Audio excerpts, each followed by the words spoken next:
पुणे जिल्ह्यातील मुळशी तालुक्यातील मुलखेड घोटावडे परिसरातून एक धक्कादायक घटना समोर आली आहे। दुर्गम डोंगरावर वसलेल्या खंडोबा मंदिरातील पांडवकालीन शिवलिंगाची अज्ञात व्यक्तीने तोडफोड करून चोरी केल्याचा प्रकार उघड झाला।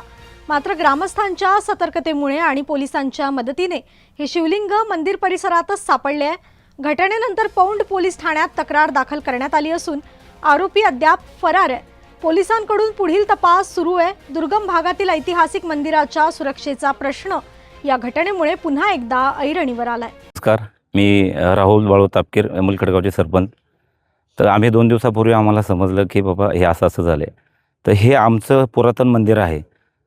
पुरातन मंदिर खूप पूर्वीचं मंदिर आहे। ह्या मंदिरामध्ये एवढं जागृत देवस्थान आहे। ह्या देवस्थानामध्ये आधी पण एक कळस गेलेला होता।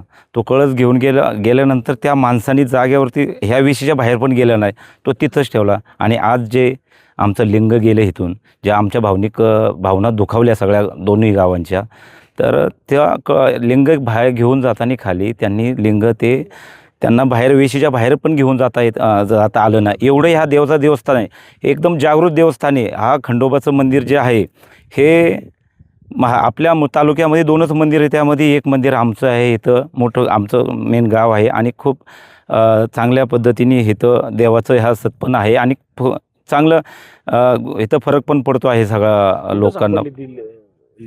हां, लिंग कुठून सापडले ते?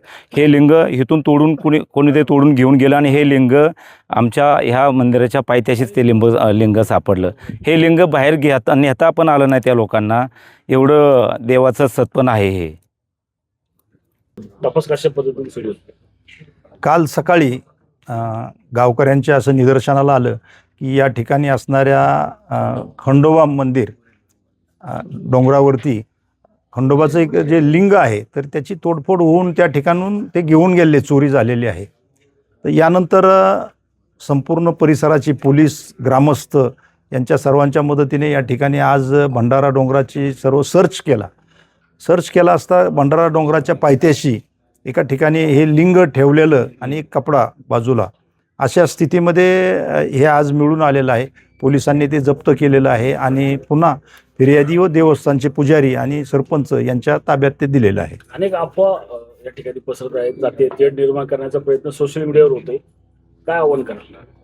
एकंदरीत पाहता जे काही ज्या पद्धतीने त्या ठिकाणी लिंग ठेवण्यात आलेलं होतं, तो कपडा बाजूला होता, तर हे असं वाटतं की एखाद्या माथेफिरूचं हे काम आहे।